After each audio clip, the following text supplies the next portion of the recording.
is the government going to help stimulate the advance of PIV-I? The federal government's organized under the Federal CIO Board with the Information Security and Identity Management Council.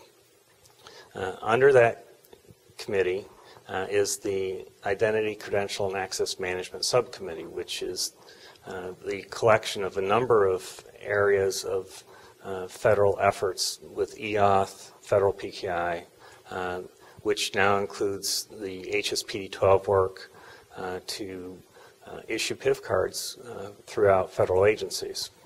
As part of that effort, we recognized that there was a fairly large sector of the federal workforce population that was outside the scope of PIV card issuance.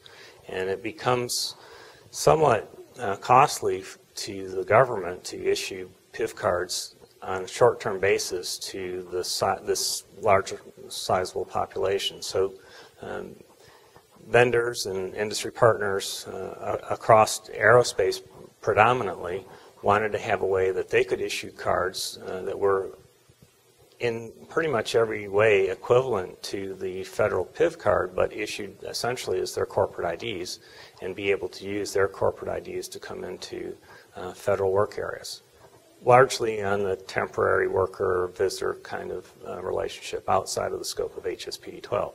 So that was the impetus of the PIV-Interoperable effort.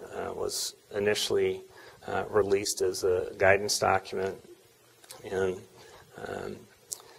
May of 2009.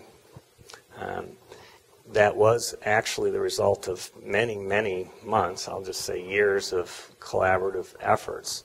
And over that intervening time, 873-3 was released, which incorporated some of the ideas from the original PIV-I guidance document. And we've had a work effort going on in the architecture working group under the ICAM subcommittee to develop the Federal Bridge Cross-Certification Authority certificate policy that is where the governance for PIV-I exists. So in order to issue a PIV-I card and for the issuing non-federal entity to have government recognition of that card, they have to be cross-certified with the FBCA.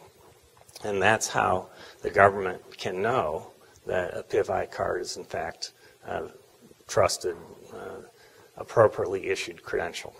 So the expectation we all have around that is that companies are doing due diligence in terms of issuing their corporate credentials, and we wanted to provide a mechanism by which companies could establish this trust of their credentials for these purposes that were outside the scope of HSPD-12.